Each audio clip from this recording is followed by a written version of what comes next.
जिनों की अपनी एक अलग दुनिया होती है। वो हमारी दुनिया में बिना किसी आवाहन के नहीं आते। जरूर किसी ने उसे अपने स्वार्थवश यहाँ बुलाया होगा, लेकिन मेरी बच्ची ही क्यों? आप मुझे कल तक का समय दो, मैं अपनी साधना से पता लगाता हूँ ये जिन यहाँ क्यों और कैसे आया है और आपकी बच्ची से क्या चाहता है। सारी रात आंखों में काटने के बाद अगले दिन सवेरे ही अब्बू तांत्रिक के पास पहुंच गए। मैंने सारी रात कब्रिस्तान में तंत्र साधना की है। आपकी बच्ची पर बहुत ही शक्तिशाली जिन का साया है। इस जिन को इसकी दुनिया में से खास मकसद के तहत बुलाया गया था। इस हवेली में रहने वाले सम्राट ने अपनी अंधी महत्वाकांक्षा को पूरा करने के लिए एक ओझा को पैसा देकर जिनों की दुनिया का रास्ता मालूम किया। वो बहुत पहुंचा हुआ ओझा था। उसने अपनी महानता सम्राट के समक्ष सिद्ध करने के लिए जिनों की दुनिया के राज महाराज के समक्ष साझा कर दिए। जुनूनी सम्राट ने सब कुछ जल्दी और आसानी से पाने की जिद में जिन का आह्वान किया। अपनी दुनिया छोड़कर आने का क्रोध नेत्रों में भरकर जिन ने सम्राट से प्रश्न किया, राजा की आंखों में चमक आ गई। उसे लगा कि जिन की सहायता से वो सारी दुनिया को अपनी मुट्ठी में कर लेगा। मैं चांदपुर का सम्राट हूँ, तुम मेरी सेवा में हाजिर हुए हो। मेरी आज्ञा का पालन करना तुम्हारा धर्म है। सम्राट की बात सुनकर जिन ने अट्टहास किया, किसी का सेवक नहीं, मैं पूछता हूँ क्यों बुलाया मुझे? जिन दुगनी तेजी से चिल्लाया और अचानक से पहाड़ की तरफ ऊंचाई में फैलने लगा। यह सब देख राजा को घबराहट होने लगी।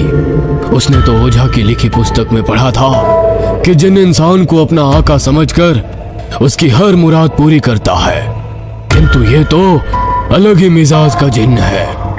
इंसान ने जब जब अपने दायरे से बाहर निकलकर दूसरी दुनिया को जानने की उत्सुकता में कोई भी मूर्खतापूर्ण कदम उठाया है तो उसे विनाश ही हासिल हुआ है। मनुष्य बेशक दुनिया का सबसे बुद्धिमान और ताकतवर जीव है, किंतु हर बार उसका अध्ययन और अनुमान सटीक बैठे ऐसा जरूरी तो नहीं।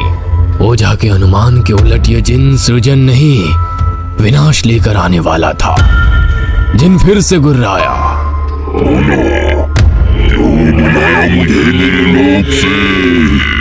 मामा जल्दी घर चलो। सचिन ने आकर माँ को झिंझोरा। सचिन की आवाज से माँ वर्तमान में लौट आई। क्या हुआ? कोई खास बात है क्या? माँ खुद अपनी आंखों से चलकर देखो क्या हुआ है। घर पहुंचकर माँ ने जो देखा उससे उनका कलेजा मुंह को आ गया। माँ ने देखा कि मैं खड़ा खड़ा गिर रहा था। विनी दोहरी आवाज में कुछ बोल रही थी। एक आवाज उसकी खुद की थी जिसमें वो मदद के लिए पुकार रही थी, और दूसरी मर्दाना आवाज बहुत भारी और गरज के साथ आ रही थी। मर्दाना आवाज स्पष्ट नहीं थी, लेकिन इतना जरूर समझ आ रहा था कि वो कुछ धमकी भरी बात कर रहा है। विनी का शरीर पूरा अकड़ चुका था। गर्दन बाएं ओर झुकी हुई थी। मुंह से बेतहाशा गिरती लार ऊपर की ओर चढ़ी हुई आंखें और दोनों हाथ मानो अलग अलग दिशा में मरोड़े हुए प्रतीत हो रहे थे। उसके खुले बिखरे बाल पूरे दृश्य को और भयावह बना रहे थे। दूसरी ओर सोनी दीवार की ओर मुंह किए जाने की आ बड़बड़ा रही थी। घर पहुंचते ही इतनी भयानक स्थिति देखकर माँ थर थर कांपने लगी। हाथ जोड़कर विनी और सोनी को छोड़ देने की गुहार करने लगी। माँ को देखकर सोनी भी गुस्से में माँ की ओर ही घूरने लगी। सब कुछ इतना अप्रत्याशित और डरावना था कि दिमाग तो जैसे अपना काम ही भूले बैठा था, और दिल कह रहा था किसी तरह अपनी जान बचाकर यहाँ से भाग लो। हमसे गलती हुई जो इस हवेली में रहने आ गए। तुम जो भी हो, हम कल ही ये हवेली खाली करके चले जाएंगे, फिर कभी लौट कर ना आने के लिए। बस मेरी बच्चियों को बख्श दो। माँ विलाप कर रही थी।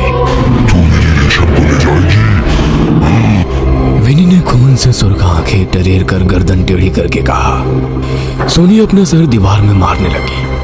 हवेली में सामान अपने स्थान से गिरने लगे। भवन के जर्जर पड़े भाग में एक हिस्से की छत गिरने की आवाज से हम सभी की चीख निकल गई। उधर वो जोर जोर से अट्टहास कर रही थी। हम सभी के क्रोने पीटने के बीच जाने कब अम्मा भी आकर हमारे पीछे खड़ी हो गई, हमें पता ही नहीं चला। अम्मा ने उर्दू में कुछ लफ्ज फुसफुसाए और सोनी के सर पर हाथ रख दिया। सोनी का शरीर तुरंत जिन के कब्जे से मुक्त हो गया। अम्मा के मंत्र की ध्वनि सुनकर विनी कानों पर हाथ लगाए वहां से अपने कमरे की ओर दौड़ पड़ी। हवेली में उठ रहा तूफान भी शांत हो गया।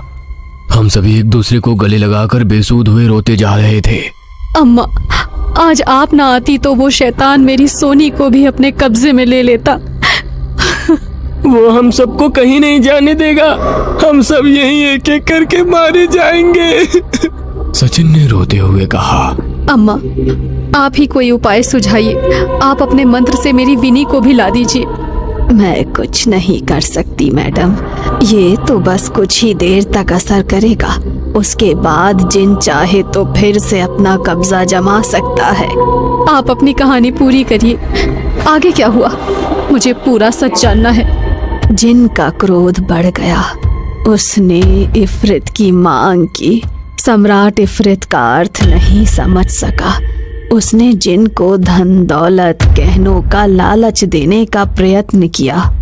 जिन ने क्रोध में अपना आपा खो दिया और उसने सम्राट की उसी क्षण हत्या कर दी। उसके बाद जिन ने जो भी उसके सामने आया सबका खून पी लिया।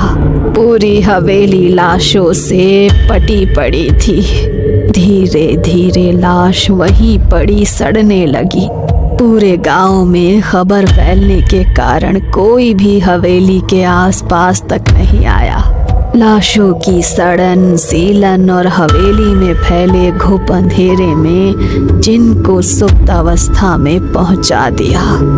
बरसों तक इंसानी हलचल ना होने के कारण जिन सबसे भीतर के बदबूदार और सीलन भरे कमरे में लुप्त हो गया। बरसों बीत गए। दशक बाद भी जब वहां कोई अनहोनी ना घटित हुई तो लोग धीरे धीरे उस हादसे को भूलकर हवेली के आसपास आने जाने लगे। फिर अंग्रेजी हुकूमत ने वीरान पड़ी हवेली को डाक बंगला बनाकर मेरे पिताजी को यहाँ भेज दिया। धीरे धीरे हवेली की साफ सफाई की गई। भीतर के जिस कमरे में मेरे अम्मी अब्बू रहने आए वहीं जिन भी अदृश्य रूप में विद्यमान था। दशक बाद इंसानी जिस्म की महक पाकर वो क्रोध में भर उठा, किंतु जैसे ही उसने मेरी आपी रेशम को देखा वो उसके जिस्म की महक से मचल उठा। इफरित वो खुशी से झूम उठा।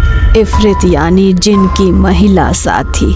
जिन लोक में उनके लिए धन दौलत ऐश्वर्य किसी भी वस्तु की कोई कमी नहीं थी। बस एक ही वस्तु थी जो जिन लोक में नदारत थी, वह थी इफरित यानी महिला जिन। अक्सर इफरित को पाने के लालच में जिन अपना लोक छोड़ इंसानी आवाहन पर धरती लोक चले आते हैं। जिन मंत्रों का उच्चारण करके राजा ने जिन को बुलाया था वो सभी अरबी भाषा में लिखित थे, जिनका वास्तविक अर्थ राजन नहीं समझते थे। वास्तव में उनका अर्थ ही था, आओ इस दुनिया में तुम्हारा स्वागत है। अपने लोक के सारे सुखों को त्याग कर आओ। आओ तुम्हारी इफरित तुम्हारा इंतजार कर रही है। आओ और संपूर्णता के एहसास के साथ इस लोक में बसर करो। इफरित का साथ पाकर स्वयं को अन्य जिनों से श्रेष्ठ घोषित करो। जिस इफरित के लिए जिन अपना लोक छोड़ कर आया था वो उसे मेरी आपी में नजर आ गई। 13 बरस की नाजुक सी रुई के फाहे जितनी सफेद और कोमल, जिसकी मुस्कुराहट पर मानो हर सिंगार के फूल झड़ते हो, जिसकी बोली पूरी हवेली को झंकृत कर देती थी, जिनकी काली नजर उस पर पड़ चुकी थी। अब वो किसी भी कीमत पर संपूर्ण होना चाहता था। उसने अपनी शक्तियों से अम्मी अब्बू के जीवन में मान सम्मान ऐश्वर्य और रुपयों की बरसात करा दी। उनके नेत्रों पर लोभ का पर्दा चढ़ाकर वो धीरे धीरे आपी को अपने बस में करने लगा। जिन ने आपी के दिमाग को पूरी तरह से नियंत्रित कर लिया था। आपी के शरीर और उनके जीवन पर वो अपना एकाधिकार समझने लगा था। मात्र 15 बरस की आयु में उसने आपी की नाक में नथ पहनाकर उसे अपनी इफ़रित बना लिया था। अब वो आपी को अपनी उंगलियों पर नचा रहा था। उनकी सोचने समझने की शक्ति को लगभग शून्य सा कर दिया था उसने। उनका दिमाग इस कदर जिनके बस में था कि अम्मी अब्बू की बात भी उनको समझ नहीं आ रही थी। पूरे 24 घंटे में से तकरीबन आधा घंटा ऐसा होता था जब जिनकी शक्तियाँ नग्न होती थी। उसी दौरान अक्सर कुछ चेतना लौटने पर आपी कमरे से बाहर निकलती या कभी मुस्कुरा भर देती। जिनका इंसानी रूह पर कब्जा करने का काम एक पल में नहीं होता।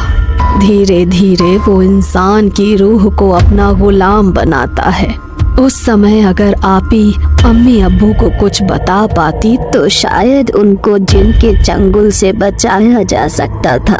अम्मी अब्बू की आंखों पर पड़े लालच और सुख समृद्धि के पर्दे ने उन्हें आपी की ओर देखने ही नहीं दिया। जब तक उन्हें पता चला मेरी 15 बरस की कच्ची उम्र की आपी की कोख में उस दुष्ट आत्मा का अंश आ चुका था। अब्बू ने तांत्रिक के आगे हाथ पांव जोड़े कि किसी भी तरह वो मेरी आपी को बचा ले। पहले तो तांत्रिक ने स्पष्ट मना किया, परंतु बाद में वो अपनी शक्तियों के परीक्षण को राजी हो गया। अपनी क्षमता के अनुरूप तांत्रिक ने तंत्र मंत्र का सभी सामान एकत्रित किया और 3 ताबीज बनाकर साथ में रख लिए। हवेली के दरवाजे पर पहुंचकर जैसे ही उसने पहला कदम अंदर रखा, उसे मानो जोर का करंट सा लगा। तांत्रिक झटक कर हवेली के भीतर आ गिरा। उसका शरीर नीला पड़ने लगा। अब्बू अम्मी तांत्रिक की हालत देखकर जिनकी शक्ति का अंदाजा लगा रहे थे। किसी तरह गिरते पड़ते भी तांत्रिक ने सारी विधि का सामान जमीन पर बिछाकर जैसे ही तंत्र शुरू किया, एक जोरदार आंधी आई और सब अपने साथ उड़ा ले गई।